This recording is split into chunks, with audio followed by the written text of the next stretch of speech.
Hello, everyone. My name is Joel Pollak, and I am here to welcome you to a new podcast. It's called Three Homeless Guys, and I'm joined by my co-hosts Ron Goldshmidt and Oren Ezra, and the three of us are residents of the Pacific Palisades here in California, and we are all evacuated from our homes or our former homes in Malibu and Pacific Palisades, and we're here because we want to share information with you and ideas as we talk about rebuilding our homes and our communities. So without any further ado, let me go to my co-hosts, Ron Goldshmidt and Oren Ezra. Oren, why don't you take it, and then we'll each introduce ourselves and talk about our stories. Great. So I'm Oren. I used to live in Sunset Mesa. Came January 7. Our house burned down. We found ourselves with no home and trying to think, okay, what's next? Where do we go now? Where do we live? And we found ourselves talking to a lot of friends, talking to contractors, talking to insurance people, talking to bankers, talking to millions of people every day. While we were doing it, trying to get back to the house to see if something left. One of our friends, Oz, had an amazing idea and said, "Hey, you guys are in it, living it, 20 hours a day. Why don't you start a podcast?" Me and Ron immediately thought about, okay, let's do it. We contacted Joel, and Joel said, jumped on it immediately.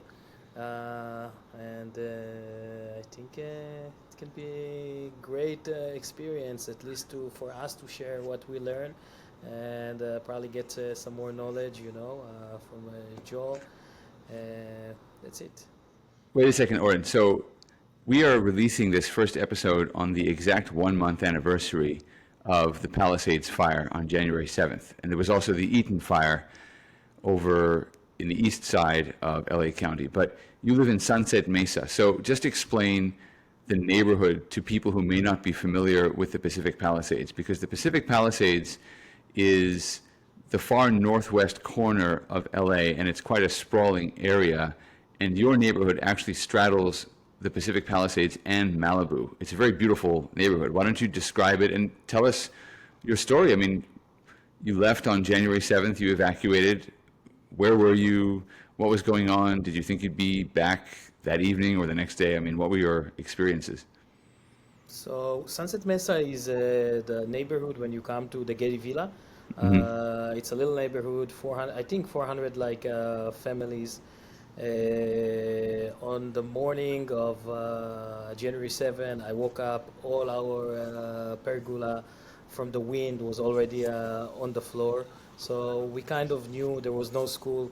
My son that goes to Malibu Middle didn't go to school that day. So we kind of knew that there is not going to be school that day. We went to pick up my wife a new car. So we drove, me, my wife, and my son. We pick up the car, I drop them off, and then I went to work. As soon as I get to work, I get a phone call from my daughter's school, which is on Sunset and PCH, the Chabad kindergarten there. And they're calling and they're saying, "Hey, you guys need to come and pick up Itai because the fire is really close." I'm calling my wife. She's running. They didn't let her go through from take right from PCH to Sunset. They told her the road is closed, and she just went through the gas station and said, "I'm going to get my daughter. I don't care." So she drove in. She took our daughter, and then she called me. I was still on my way back from the valley, stuck in traffic. And I told her, okay, Wow. don't go to the house. It's fine. We took the passport in the morning already. It is what it is. And she said, you know what? I just called to our neighbor. She said, it's still far. You can come pick up some stuff. I told her, okay, great. Go put your car and take out. We have a camper van. Take out the camper van because we'll need. I get a feeling we'll need a camper van. And she's like, what are you talking about? I just got my new car right now. I'm not leaving it there to burn now. You have to meet me on PCH. If I come on time, we'll pick up the car. So that's what she did.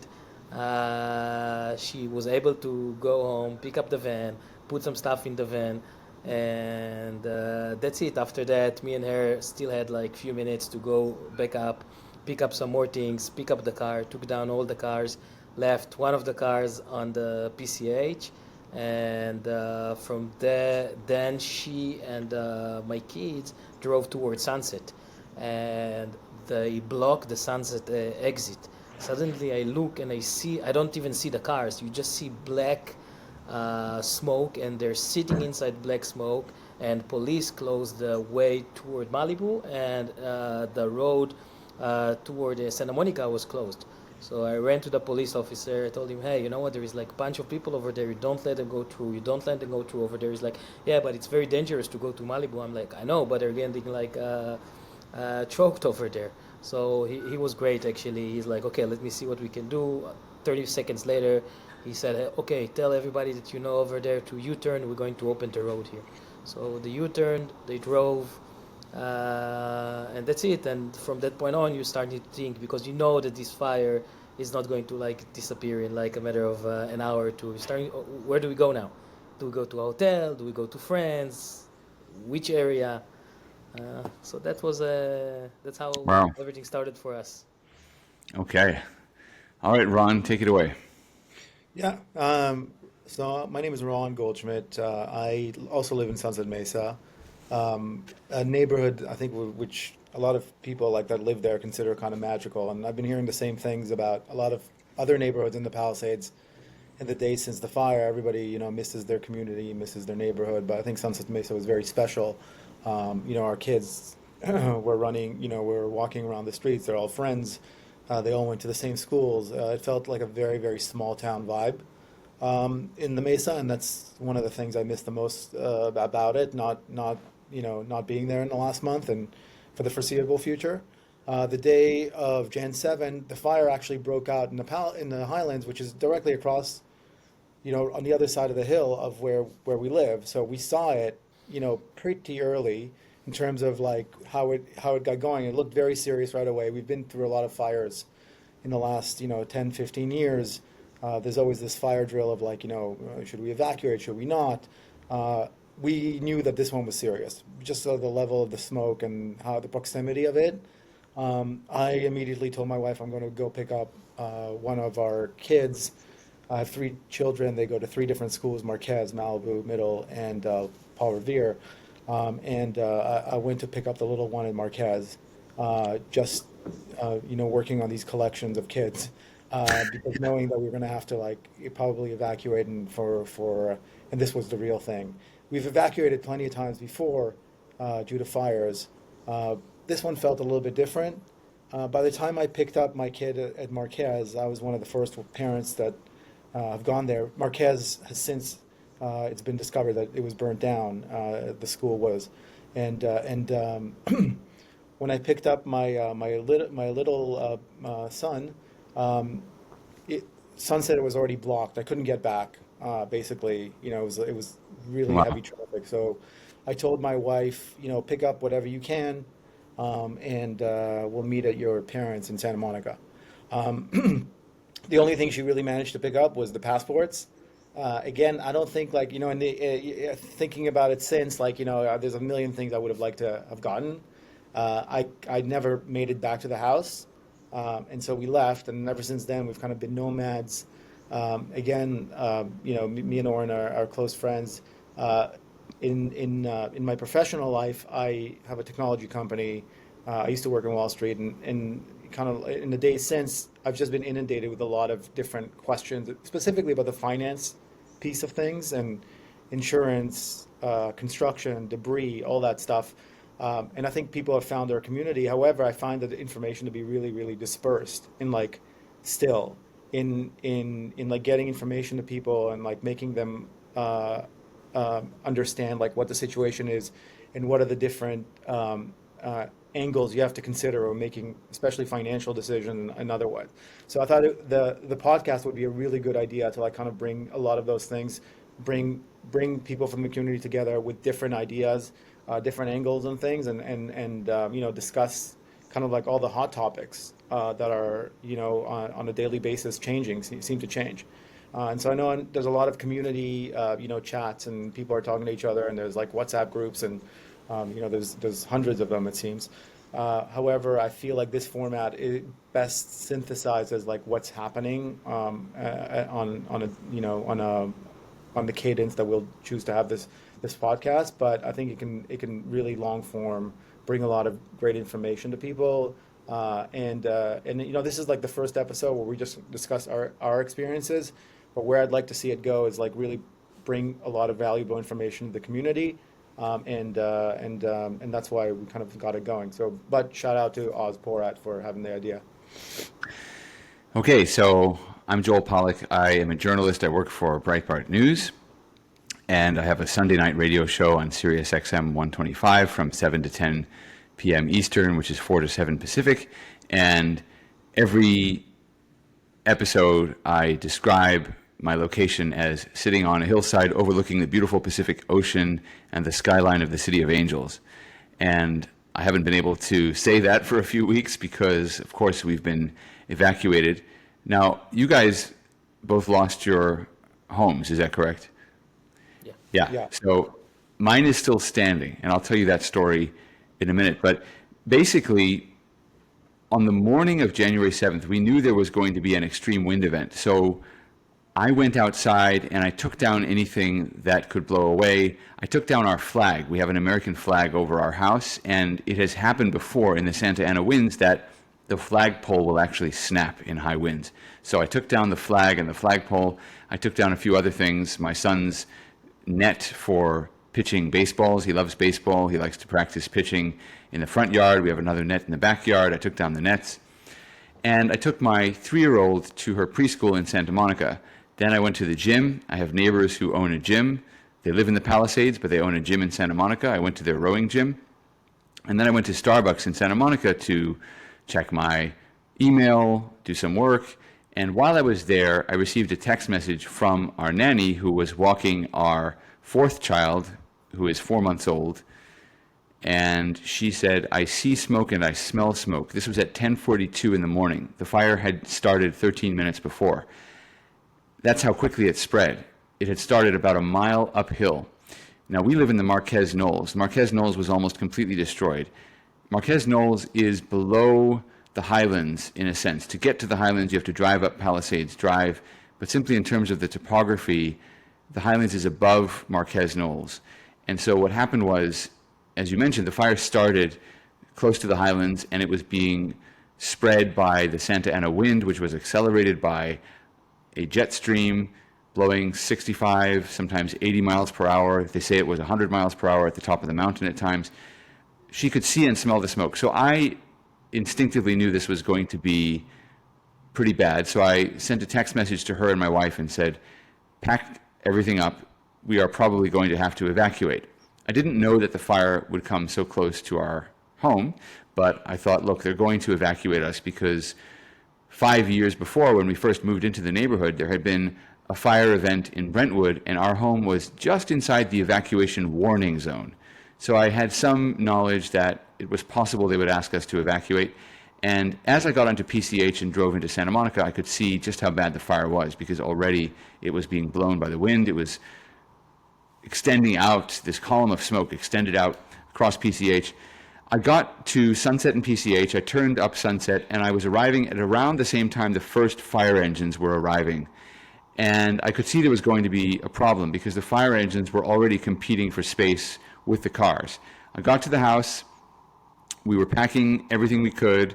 My wife walked up the street to Marquez Charter Elementary, where I also have a child. My son Alex is at school there. He's 9 years old. And she told me, by the way, Ron, that there was a huge problem getting the kids out of school because the principal was away. There's an incredible principal, Dr. LaTanya Reeves, but she was away, and so the staff were making all the parents fill out forms to get the kids out of school, and there were parents literally crying and pointing out the window at the smoke that was getting closer and closer and saying, "Please let us have our kids." Finally, she got my son, and we left. That traffic you encountered on Sunset Boulevard, we were there for the beginning of it, and I said to my wife, we can't go in either direction. We can't go toward the village. We were actually going to go to stay with a friend of mine who lives near the village. We thought that would be safe. The village is the central part of Pacific Palisades. We thought that would be safe because it was far enough from the direction of the wind.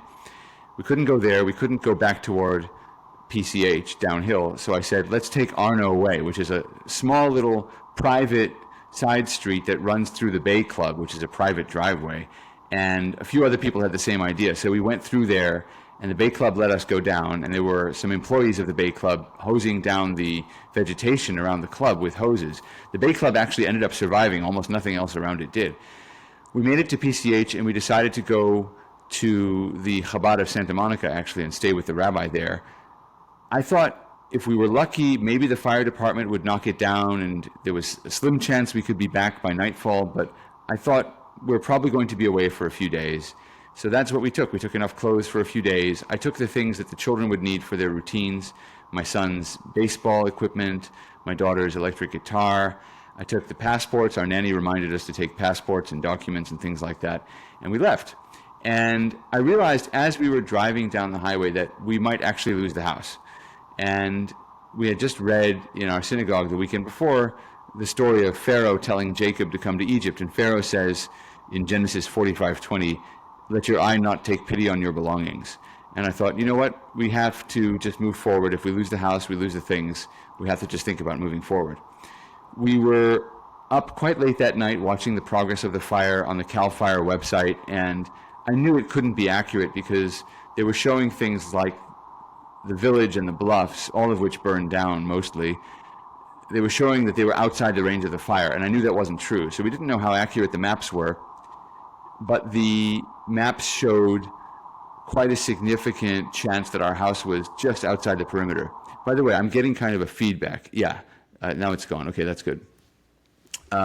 Anyway, so the next day, we got a call in the morning. It was mid-morning. The kids were home from school. We got a call from our alarm company saying that our carbon monoxide detector had gone off. So I said to my wife, the good news is that our house survived the night. The bad news is it might be on fire, because otherwise why would this monoxide detector go off? To make a long story a little shorter, I called a friend of mine who also works in the media, and I said, do you think we can get back into the fire zone with media passes? And he said, yes, you can. I happened to have my media pass with me, my media credentials for Breitbart. So I went back into the fire zone at around 1 o'clock in the afternoon on Wednesday, January 8th, and I discovered that my house was still standing, but there was smoke all around it. And the homes around it already mostly had burnt down. On Bollinger and Livorno in the southern part of Marquez Knolls, almost everything was gone already. I saw houses in flames around me. There were downed power lines. The wind wasn't as bad as it had been overnight, but it was still spreading the fire. But there my house was, and I was able to get inside the house. I tried to turn on the faucets, both inside and outside the house. They didn't work. There was no water. So I took my wife's flower vases. I have a habit of buying her flowers every Friday before Shabbat, and that was the water I had. So I went outside and I started putting out the fire around my house. There was a fire just outside my fence. I live next to the LA Department of Water and Power property there. There were some retaining walls made of wood that were burning, and then my fence was also on fire. I then discovered there was another source of water because there was water running in the gutter in the street from the homes uphill that had already burnt down. So I started filling up these flower vases with water and going back and forth and putting out the fire. Then I remembered my son had a bucket of baseballs. I emptied the bucket. I took the bucket. I started taking the bucket back and forth. Then two guys showed up in a truck, I don't know from where, and they said, do you need some help? I said, yes. They jumped out, and I found two more buckets, and the three of us basically worked for an hour taking buckets back and forth, and we put out the fire at my fence, we put out my neighbor's fence, we put out the fire in my neighbor's trees. Ron, I think the feedback's coming from you, so maybe we should try to just mute when we're not talking. There we go, that's much better sound quality. Anyway, I didn't know if my house would survive after that. We had to leave because there was a lot of smoke coming from the school, which had been burning this entire time, and I learned later that the auditorium of Marquez School had just started to burn. Things were still burning Wednesday afternoon that hadn't burned before, and it became very dangerous. So I left, and I thought, you know what, at least I had a chance to fight to save the house. Even if I didn't succeed, at least I had a chance to fight. I felt very lucky to have had that chance. The house did survive, and I was able to go in and out of the neighborhood over the next few days and cover the fire for Breitbart News, but also check on other people's homes. In the beginning, it was actually pretty easy to bring other people into the fire zone. They hadn't yet started cracking down on that, so I was able to bring people to see their homes for a few days. maybe to fetch a car, maybe to check on pets and things like that. On Sunday, January 12th, they really stopped people from doing that. The police and the National Guard came out. But for the first few days, there were a lot of people either hiking in through back roads or finding different ways. I gave a lift to an old guy who had walked from Santa Monica 6 miles. He had walked to his house to get his medication. I knew he wasn't going to make it back, so I gave him a lift back. And it was really just a crazy, crazy scene, and we kept finding hot spots that were burning all the time. In fact, I brought one of my colleagues, the colleague I was going to stay with when we were going to evacuate to the village. His house eventually burned down. I brought him along, and he actually saw a fire near my house. He spotted smoke. 5 days after the original fire started, he saw smoke on my neighbor's property, and we were able by then to get the fire department to come and put it out. But had he not seen that, all of the houses next to mine, there were 6 in addition to mine, that survived, they all might have gone up anyway, even 5 days after the fire, because the Santa Ana winds were still blowing, there were things still on fire, still burning. Over the next several weeks, I would go back and forth between the fire zone, and I was able to take pictures of people's property, whether they needed it for insurance or for sentimental reasons or whatever. And I also followed fire crews around as they did their work. And 8 days after the fire, they were still putting out fires in vehicles. There were vehicle components, for example, magnesium inside engine transmissions that were still burning 8 days later. So this fire was active for a long time, and I've learned a lot about fire since this whole thing. I knew something about fire. I had covered fires, I had covered water issues in California, but of course, when it happens in your community, it's very different. And we are now, as you see behind me, if you can see the background, we're now in another Airbnb. This is the 3rd place we've stayed. We've been hopping around from one place to another. We just moved here yesterday, and we've been trying to keep to the routine as much as we can. The kids going to school.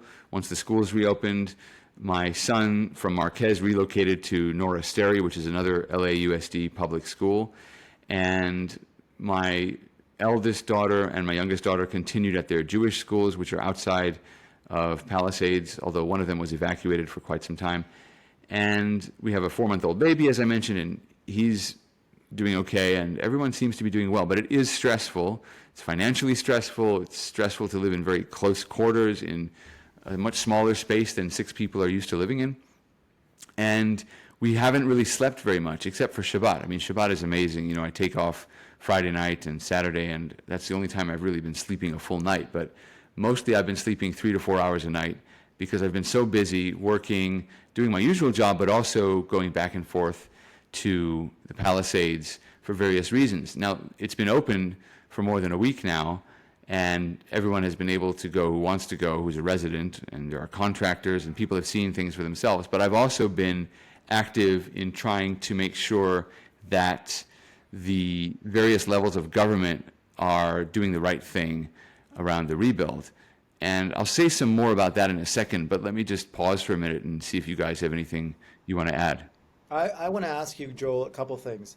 Yeah. First of all, this is more of a comment, but you mentioned the carbon monoxide kind of being the telltale that the house is still standing. In our case, it's almost comical because we have so many power outages in the Sunset Mesa over the years. They really turn off the power like a lot, and so we find ourselves having power outages, many times a year. Because of the fire prevention, they turn it off to fire right. prevention. Now that day, both me and Oren got to see our houses burning on the Ring cameras, literally until like the last second. Oh We my could God. see the fire engulfing Not everything. only we had electricity, I have a video from my cameras showing that there is a gas leak. And you can see on the video the side of my house starting to burn down, and you see the gas like coming and going, coming and going. And my neighbor actually, that is their son is a firefighter. He stayed and he saved their house. He said he saved their house until our house just like blew up. Our house didn't burn down. Our house blew up from the gas. So there was 2 things that were happening. He didn't have water anymore to try and save the houses, his house and the houses around us. And then when my house blew up, there was nothing else that he could do anymore. Which is But crazy ironically, they didn't shut off the power or the gas. or the gas. Or the gas. Yeah. Now, maybe that order came from higher up above because to keep certain things on. I'm not sure, but we can probably delve into this in some future episodes. But my question for you, Joel, just to go back to the fact that your house is still standing, how do you think things are different for you versus like people whose house is gone and like are essentially like, looking for the solutions for the next few couple of years at least? So there are three elements, I think, here. First of all, there's the psychological element. I think it's a lot easier for us because we didn't lose our house. And I think for those who've lost a house, especially because of how quickly everything happened, I think it's much more traumatic. We have our house, and in theory, we can go back to it. And I think that, especially with kids, to be able to tell them that the house is still there, I think is very comforting. So I think it really has not been as hard for us, even though right now our lives are the same as anybody who lost their house. We're basically nomads. We move from place to place. We have very few possessions. I have 2 changes of clothes. That's it. But it's different psychologically. So I do think that I'm able to hold it together a little bit more, and that's totally understandable. I mean, I've had friends who've lost everything, and it's much harder for them. I said when we left, I actually put a Facebook post after we evacuated in which I said, if it burns down, we'll rebuild it, and if it's still standing, we'll help other people. And so I think we have actually been in more of a position to help. Not necessarily financially, because we're all in the same financial situation, or more or less. I mean, different people have different means, but essentially a lot of people are in a cash crunch right now, and so are we. But I've been able to help people by going in, by sharing information, and just providing emotional support that I think is harder for people who lost a house to provide. The other 2 elements, so first of all, there's the insurance element. We are lucky that we still have fire insurance. It's a whole story for another episode, why we still have fire insurance, but we still have fire insurance. Ironically, though, if your house is still standing, the insurance companies don't pay you anything. Basically, I mean, you get a little bit for alternative living accommodations, but my wife joked, I mean, it's just a joke, so please don't take it seriously. She joked and said, why did you save the house? You should have just let it burn down. Because financially, it's actually, the way State Farm anyway is working it is that if you have no house anymore, they give you a fairly large lump sum toward your compensation, and then you can basically pay for your expenses out of that. But if your house is still standing, it's almost like you have to beg and plead for every little payment that you need for anything. So it's frustrating. But then the third element is rebuilding.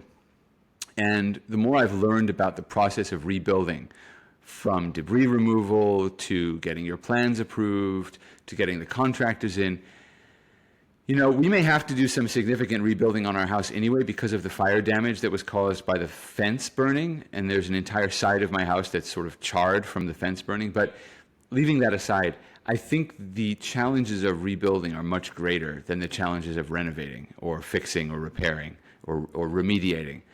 And so I think that we do have something of an easier road than other families who actually lost their homes, because I just think the administrative hoops you have to jump through, even though they say they're going to streamline everything, I think it's harder to rebuild than to repair. So I've been hearing, Joel, that yeah.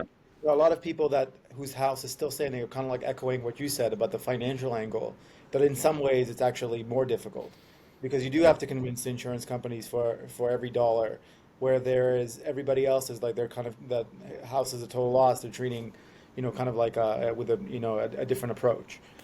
So the onus is more on you, I guess, to prove that that things are gone. And Yeah, when you say prove, I mean, let me just give you an example. We couldn't even get the money for this Airbnb until the adjuster was able to see that our house had actually suffered damage. It's like, anyway. Yeah. Yeah, and the other thing is like, what do you do, when you have to go back to your house, whenever that is, whenever it's cleared up, like you have to go back to live in the middle of a war zone. Like I think that's in many ways more difficult than some other people. Like we don't have that choice. That might be good, that might be bad. But for you and for other people that I know, their house is going to be standing. They have to go back and live in like somewhere where which they don't know. Only worsened. Everybody's talking about the debris and how toxic it is, and like think about it's raining now, but in like a couple of days when it's not going to rain, every little wind is going to put up all this debris. I really don't understand how people are supposed to go back and live there, and insurance don't take responsibility on these things. So let me give you a little bit of insight I learned today. So this is a good segue into some of the information that I think we can provide in this first episode. Today, I was able to accompany the newly sworn-in EPA Administrator, Lee Zeldin, on his visit to the Palisades. He visited Burbank, where the headquarters of the EPA is for this incident. He visited Altadena and Pasadena, and then he came to the Palisades. And he was accompanied by local, state, federal officials, and one of the federal agencies that was with him was the Army Corps of Engineers. And I had a long conversation with the head of this particular division of the Army Corps. His name is Major General Jason Kelly. And I said to him, between you and me, if this were you, when would you move back into the neighborhood? And he said he would give it a year. Because, as you mentioned, there are some toxic things in some of the ruins, although he said it's not really a factor unless you're going into the burned homes, and then when you're removing the debris, there is some dust that gets kicked up. But he explained the process to me. He said they wet everything. They're not just removing it dry. They're spraying it with water constantly so they can keep the dust down. So he said it's not actually a huge risk. Once the EPA removes the hazardous material, then the Army Corps of Engineers goes in what they call the phase 2 part. We'll talk about this in a second. But basically, he said the major factor that would cause him to delay moving back is actually the traffic. Because he said as long as you have these dump trucks and these large earth-moving machines coming through your neighborhood, it's impossible to know when you're going to be able to get anywhere on time. And he's been through many of these removals before, and he said, you might think that you can get to work in half an hour on a normal day, but if you come out of your driveway and there are 16 dump trucks on your street and you can't get any of them to move, you're not going anywhere. So he said basically he would give it, if you can afford to live somewhere else for a year, if you have that opportunity through your insurance or whatever, he said he would give it a year at least. And the figure of a year is important as well for another reason. I've got a really interesting clip from him that I think we can play. But let me just start with a couple things about today, if you guys don't mind. And we can comment on these things as well. But it was a really interesting visit. And Lee Zeldin was there. Oren, I don't know if we have that clip of me talking to Lee Zeldin. I think I sent it to you. It's not one of the original ones. But I'll set it up while we look for the clip just by saying there are two phases of the removal of the debris. Phase 1 is where the EPA, the Environmental Protection Agency, the federal EPA, comes in and removes anything that's considered hazardous material. That includes lithium-ion batteries from electric cars. It also includes household cleaners, certain aerosols, paints. There are many things that become toxic when they burn. So the EPA looks for those things and they remove them. And they're actually doing it at a very rapid pace. They had 0 lots cleared last week, but as of this week, they had done at least 500, probably more by this stage. So they're really accelerating it. And yet there are still some issues with the hazardous material removal. One of the big issues was they were looking for a place to keep the material before they finally moved it out of the area, and they settled on the parking lot at Will Rogers State Beach. And a lot of residents had a real problem with that. Our city council member, Tracy Park, tried to object to it. So I asked Lee Zeldin why they were doing it and whether they were concerned about environmental damage. And if we have that clip, can we play that clip?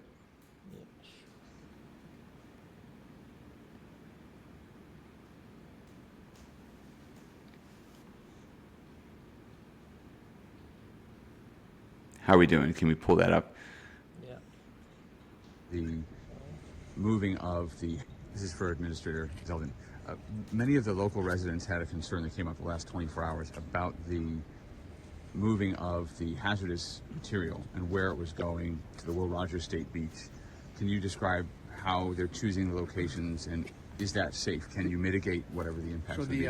So that proposed location is the parking lot, not the beach. Mm-hmm. Nothing touches the ground.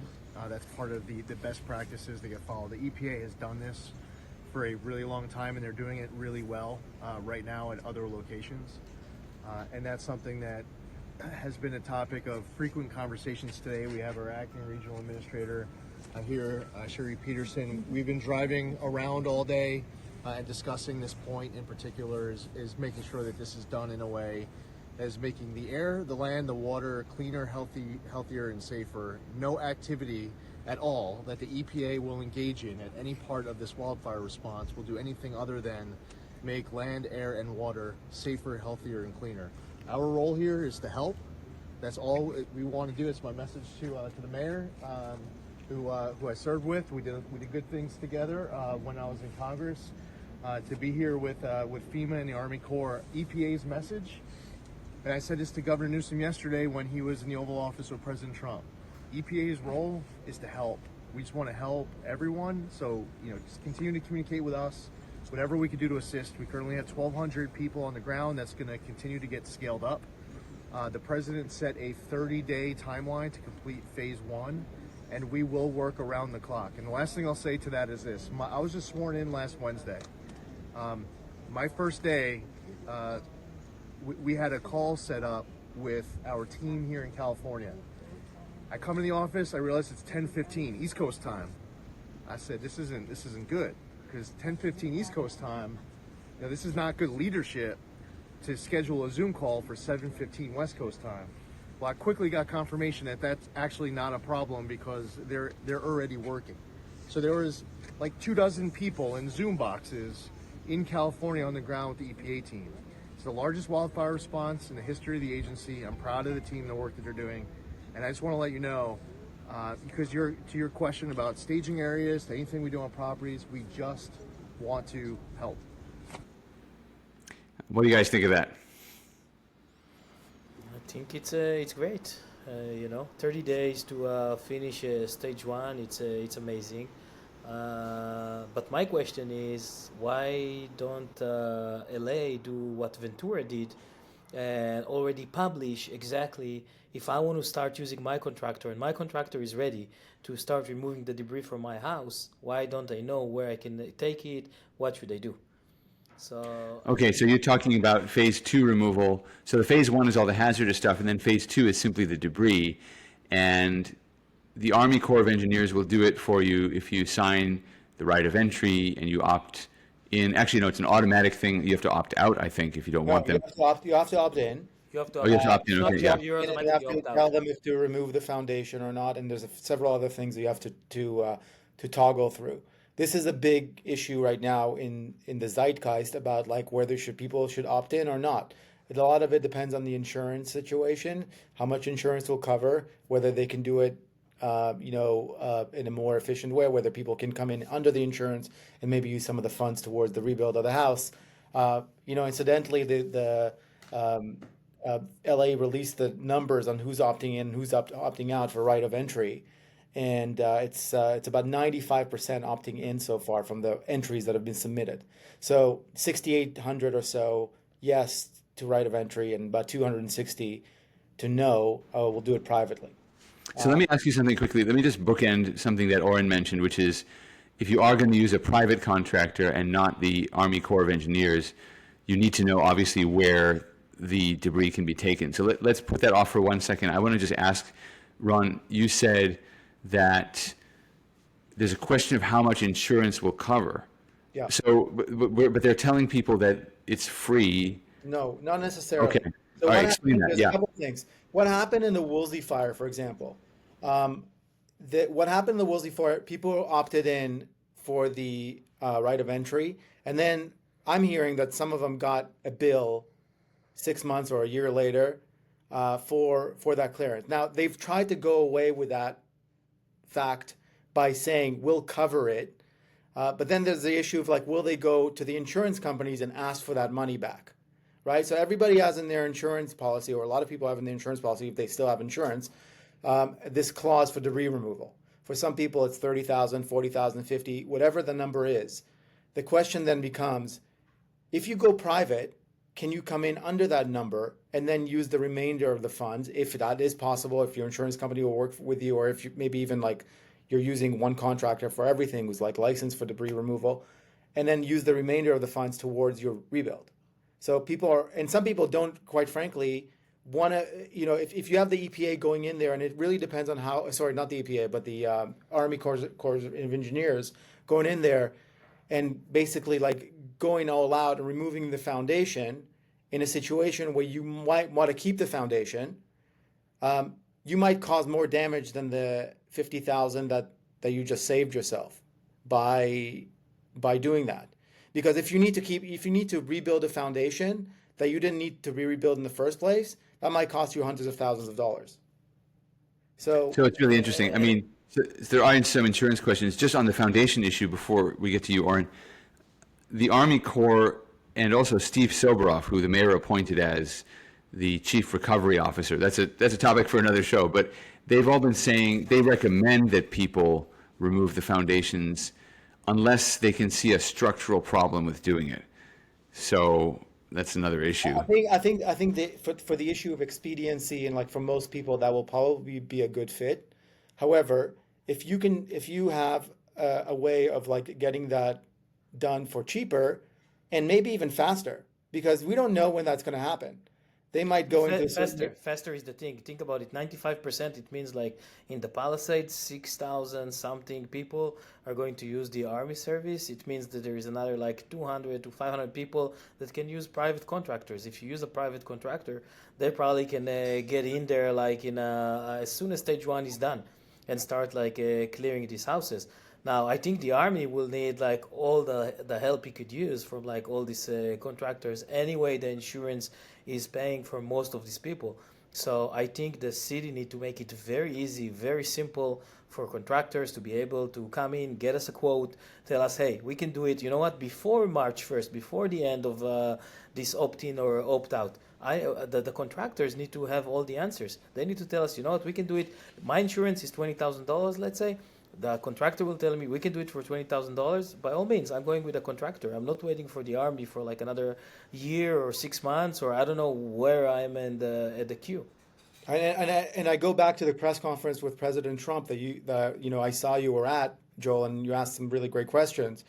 He said the same thing, which is let us at it. Like, let us go and clear our own lots. There's going to be, and he said it himself. He actually named numbers. I remember he said, somebody's going to charge you $25,000, $50,000, $75,000 to clear the lot, and that might well be the price. But there's no reason why people can't just go in, after the EPA has done their thing, and go and clear their lots. If you can do it quicker, whatever your math is, whether you want it quicker or cheaper or however, they should just let people do it. Now, there's a lot of other unanswered questions, such as, for example, if they do let you do it privately, where would they let you dump the debris where everybody else is dumping it? You mentioned Right. the location. Or do you have to? This is really good. This is really good because you and Oren are identifying this issue, which I didn't even think about, and it gives me something to ask local officials about the next time I have a chance, which is why aren't you posting information for private contractors the way, Oren, you say Ventura County did? So Ventura County posted information in the Woolsey fire, or the previous fire, and LA County hasn't yet. Okay, that's important to know. And there's another issue. There's even another issue here, Joel, which is, I've had my neighbors on some sides of me that are saying, hey, why are we hiring all of these different companies if we go private? And I'm not saying I am because I haven't made that decision yet. But I have a neighbor who said, I'm going private. Why don't we just all do it together? So instead of like paying $50K or whatever it is times 4, we're going to get one company. We all live next to each other. Let's just do it all at once. We can get a big discount and probably put some of that money towards the rebuild. So Not just Yeah. a big discount, but also quicker. We just looked today, me and Ron, looked at the numbers of how many people rebuild their house after the Paradise Fire. On the Paradise Fire, 11,000 people lost their houses. Only 25% rebuild their houses, because it was like so hard to get permits for everything, for like debris, to fight with insurance. We don't want it to happen to our community. We want our community to be able to, like, in 2-3 years, we want to be able to 70-80% to rebuild. There is so many new ways to build and to build quickly. There is no reason for like all this waiting and waiting. Just take whatever Ventura had, copy, paste, and give it to us. Let us start getting prices and quotes. So, you know what, Ron, what you mentioned about the economies of scale, really, you know, if you can all pool your resources and use one contractor, the Army Corps is thinking exactly the same thing. Because when I talked to General Kelly, he said one of the reasons that they like to work the way they do is that if they can get everyone in one area to agree, it's much easier for them to go in, to do it quickly. And I asked him, does that mean you're pressuring people? I mean, I didn't mean him personally, you know, pressuring people, but does that mean neighbors who decide to opt out of the Army Corps are going to feel pressure from their neighbors because the neighbors might feel, we want the Army Corps to come in here and you guys want to do your own thing and it's delaying everything. So he said to me, it's not going to delay anything. They're not going to stay away from a street because one person didn't choose the Army and the other 9 people did. But he said the issue is that sometimes when private contractors come in, logistically, it's difficult to do their own work. So he said it could just be as simple as they have a dump truck that's in my way, and I need to get in to get these other 9 houses cleared, but the contractor is there and he's blocking my vehicles from getting in. And he said, you know, the most dangerous thing on a construction site is a dump truck going in reverse. But basically his point was, that's the issue. When he has his contractor doing it as the Army Corps or the Army Corps doing it itself or whatever, he can plan the logistics. He can plan where the trucks go. He can plan what's happening. And so he doesn't run into roadblocks and challenges. But when there are a lot of private contractors that people have hired, then it's a traffic jam. So that's why they have this preference for everybody using the Army Corps, although they won't force you to do it. I don't know if you have any more thoughts about that, Ron. Honestly, Joel, like today they can just put everything in like ChatGPT or something and schedule everything. They can say Sunset Mesa Surf Food from February 1st until March 27. We're not there. You guys can use your own contractor. But we're coming to your street on this 10 days, 20 days. 30 days, we're blocking it, but they're working on these days. So on the days that they're not working, they can keep it open for contractors to come in. I don't see it as I think a this problem. is I think this is a larger issue, and it's transparency and using technology and using like communication, like basically to say, because if you told the people in my neighborhood, many of them have opted into the right of entry, but if you told them that, you know, their cleanup is going to be 9 months, that arithmetic will change, right? Because it's not worth it for them to wait nine months for the cleanup. So I think we're going to come back to this issue a lot on a lot of other topics, and you know that we're seeing every day, PCH closure, Caltrans, Right. lots of things. I think the leadership has to use technology. I think the leadership has to use real-time communication. I feel like a lot of times we're just like doing the same things that were done the same way for a very long time without using any new tools. And I think that's really a larger discussion. I think we can come back to this on future episodes, but I feel more transparency and technology will help a lot in this process. Yeah, it's an amazing point. I mean, I think you're right. We're going to have to come back to that because it's not the first time I've heard that things could have been done more quickly with better technology that's available, that is already available. Let me play a little clip, or Oren, if you could play it. This is an audio clip of me asking General Jason Kelly of the Army Corps of Engineers when he expects to be done. Because we heard this figure of 18 months a lot, but he told me that because the EPA moved up their schedule from 90 days to 30 days, and because other things have been moving faster than anticipated, they think they can do it in a shorter period of time. He said a year. Let's listen to this conversation between myself and General Kelly. Now, FEMA's not, EPA's not taking 90 days. They're taking 30. So we pulled that. We also now have gotten in, and as the county has gotten organized, time that I thought we'd be waiting for ROEs, they're beating the hacks, and it's going to be better. Same thing with the debris. So I'm talking, when the mayor talked about the Department of Transportation coming, that's all good for us because we're also the planning factors. When you heard that 18 months was, man, we look at the ingress egress routes here. We look at what we have to do. We look at the traffic on PCH. We think about where the disposal sites are. How do we buy that down? So that's what we've been doing is figuring out how to crash that. It's still, there's some physics that accompanies this though. I mean, it takes time to do that. So We what can would only be a know- ballpark figure, do you think? I'm going to tell you right now, I plan to beat a year. Right? plan to beat I plan a year. to beat a year is my intent. Right? But someone's going to be first. Someone's on the front end of that, right? So someone might get 3 months and someone might yeah, get 12 there's months. people But that are, there's someone that's going to be ready to go in a month. what do you think of that? So some people might be ready in a month, others might be 12 months. He said that if he had it his way, he would work what he called the outside in. So what he meant was he would start with the flat areas and then work toward the mountainsides. But he said they're not going to do it that way. They're going to do it in other ways that are, as he put it, effective, but maybe not as efficient, because they don't want people to feel like they're getting overlooked or passed over or whatever. But what's your response to that? I think whatever which way I trust the EPA to do a good job and the Army Corps, but they need to give visibility into what's going to happen, because then people can make their own decisions. And if somebody's a year out from cleanup, that may drive their decisions to be different. Right. So if unless you know, you can't make a decision yet.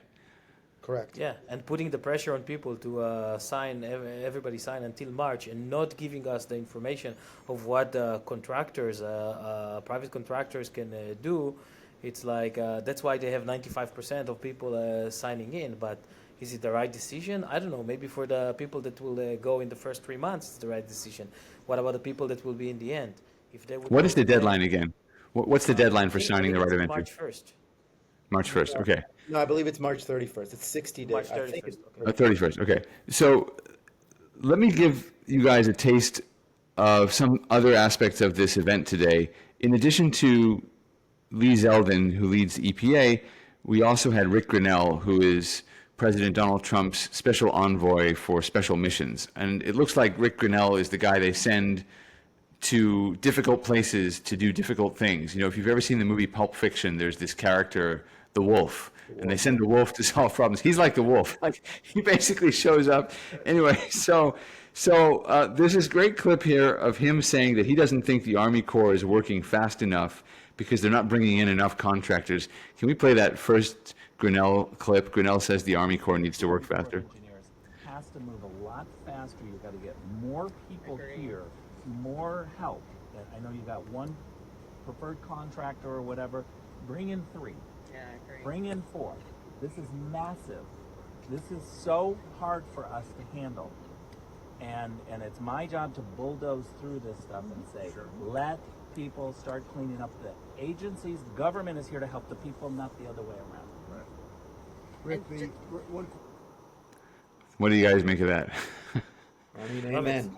amen. Yeah. I think that's exactly what we need. I think we need help from the top, honestly. And I don't think it's going to happen from this rank and file in our city, because quite frankly, and I'm speaking to a lot of very, very angry people, after what happened, and we can go into this on other episodes, I don't trust anybody anymore to do anything at this level. And I feel like we need help from federal, from the state, in order to like make this a priority. And I always use, we use China as a bad example a lot of times, but when it comes to this, like a national disaster, a national project, I think actually like we could use some of that. You know, you see those YouTube videos where they, put up a skyscraper in 6 months or in 6 weeks. Like, I feel like we need some of that. And I know that we have it in us to do it, but I don't feel like, this is just me. I don't trust the city and I don't trust the state right now to do anything after what happened, because it's like putting the same people in charge that, made you scoop out stuff with your kids' baseball, equipment in order to like take out the fire. I don't trust it. So I want to see other people in charge. I love that federal is getting involved. I think that federal is going to get more involved. I personally think it's going to happen because the local is going to embarrass themselves as they already have. And I think they're just going to keep on muddling around the same way. That's my personal belief. But let's see. I hope for better. There's another clip or two here that I think will be interesting. Here's Rick Grinnell saying that he does not want DEI, that's diversity, equity, and inclusion, to be slowing anything down, because he says he's been hearing stories of subcontractors who can't work on the project yet until they comply with some diversity requirements or whatever, and he gets pretty upset about that. There's a little bit of explicit language in here, so that makes it a good clip. Can we play the next Grinnell clip?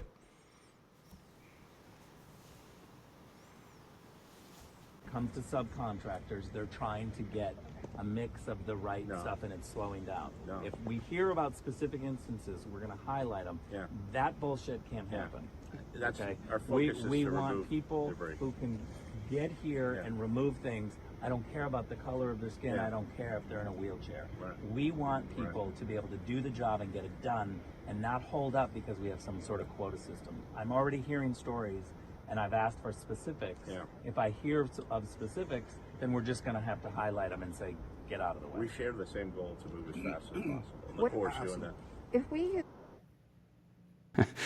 All right, so I mean, the if, wolf in action. if you want to use the segue, you know, like we talked about like some of the topics of the day. Like I was listening to the Rick Caruso interview on Rogan, the thing that came out yesterday, and there's this clip where he talks about, you know, what happened that day for him, and maybe Oren, we can.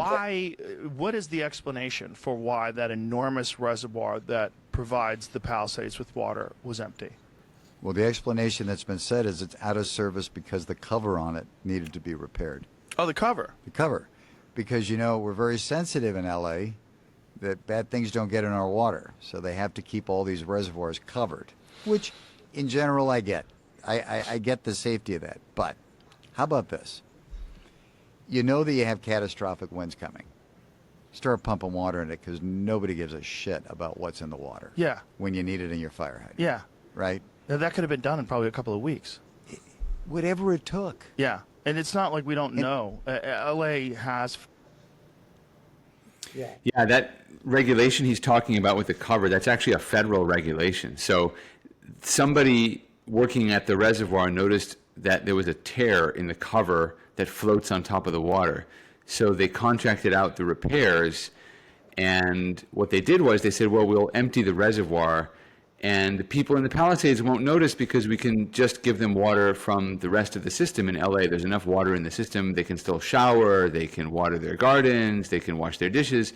But nobody thought, hang on a second, what if there's a catastrophic wildfire and we need emergency water? There was just no thought, I think, at any stage that said, hey, let's at least have 30 million gallons. We don't have to pipe it into people's homes for drinking, but let's keep it for the hydrants. I mean, there was no thinking around emergency management at all. Right. And we've had this issue before, and, you know, people have been floating around in some of the chat rooms, like, you know, all the fires of the past. There's these photos from like the 1970s of people, you know, hunkering down in Topanga and firefighting. By the way, some of the same equipment is being used today, and was grounded on that day because we're using like equipment that's 70 years old. God forbid, like, we use some of the money for technology or like, you know, equipping the firefighters with like newer planes that don't look like they just came out of World War One. I just think at that level there's going to be a lot of you know, discussions, and I think like we go back to this issue of like, what do we do in the short term, medium, long term?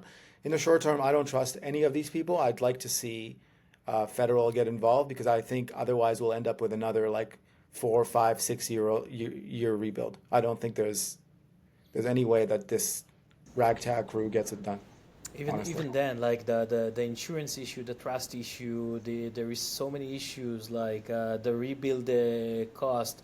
We need to take a good look at what happened in Paradise, and like check out like everything, what happened, why did only 25% of the people were able to rebuild their house, and we need to fix it. And it's not a lot of things. It's like permitting, it's building cost. Okay, let's bring like builders from Tennessee, from Chicago, from all over. Let's rebuild this town. We're the greatest nation in the world. We can do it in 2 to 3 years. We don't need like to wait 5 to 6 years and then see that only 25% of our neighborhood and city was rebuilt. There's one other issue I want to highlight before we start winding down, which is the issue of crime and looting and fraud. There was a very interesting discussion between Grinnell and the residents, and Grinnell is trying to build as fast as possible. And so he actually asked people, what's the issue with these passes? Why do you guys want the passes to stay for residents? And the residents told him, because we're worried about people coming in and stealing our things. And so that was good. It was good for him to hear that from people so that he understood. And of course, the mayor understands now because she was going to open it up and people weren't ready for it and she backed down. But there's also this other problem of fraud. And I want to just play this clip. This is a question I asked the local FEMA administrator, Bob Fenton, because I know several people who've tried to apply for the FEMA aid. People have submitted applications for FEMA aid and Sorry. yeah, go for it. Just play it. Yeah. For FEMA aid and discovered that somebody else already submitted an application with their address. There seems to be a lot of fraud. I've heard from many people, and then when they try to address it, there's a whole process of waiting. And can you tell us how we can resolve those issues? Yeah, so we work very quickly with the local authorities, with the Inspector General, if that's happening. When you apply to our system, there is a independent verification. Not only do we look at different information through credit bureaus and those kind of things, but there's a face-to-face validation needs to happen with ID and that kind of information. And so at that point, if we found out there's multiple applications for your property, we would address it, freeze it, and then work with you, the individual, to go ahead and remove the other ones. Give us specifics, Joel. If Yeah. you figure out somebody, that just send them to me. Yeah. We'd like to know specifics, and we'll get it solved. So Grinnell is asking me to send people to him, but there were people there at that event that had actually lost their FEMA money because someone stole it. And if you look at that clip, you see the mayor kind of making faces, almost like she didn't know what to say, or she hadn't heard of it, or she was shocked. I don't know what she was thinking, but anyway, it is a problem, and it's happening a lot. And I've heard people have to wait for weeks before it finally gets resolved. But anyway, that's another topic we can talk about as well. Yeah, and I'm sure we will. I think a lot of this will come back to technology and doing things a little bit differently, especially at this scale. But let's leave that for another day. I think we have some exciting stuff planned. It's not going to be, just maybe we can just talk a little bit about the format that's to come. Again, open to suggestions from everybody, even the audiences, but we're going to bring in people that are, have certain competencies in different disciplines, insurance, law, finances, rebuilding, different Mental health. mental health.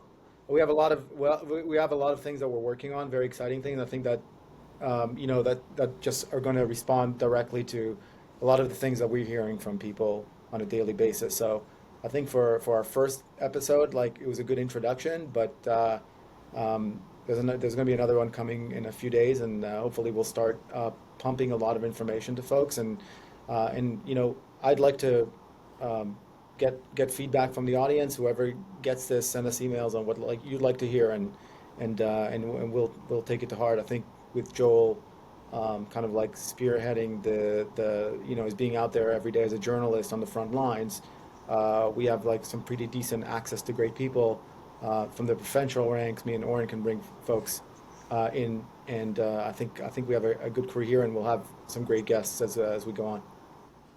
Do you want to give people the email address where they can submit the questions and suggestions? Yeah, the email is the three homeless guys, all spelled out, @gmail.com. The Three Homeless Guys. The three homeless guys. Right, not the number 3, but you have to write it out, THREE, The Three Homeless Guys. @gmail.com. I mean, we are homeless in a way. It's kind of crazy. Yeah. The good news is we're not alone. There are a lot of homeless people in Palisades, or from Palisades anyway. Yeah. But I tell my wife, I think the future is very bright. It's just the day-to-day is going to be a grind for a while. Agree. I agree. You know what? While we were going through all of this, our friend told us something that was very strong and powerful. And she said, you know what? As long as you grabbed everything you can hug, you have everything. And I keep it in mind, and it's beautiful. We grabbed everything we can hug. Everything else is material. We can change it. We can rebuild it.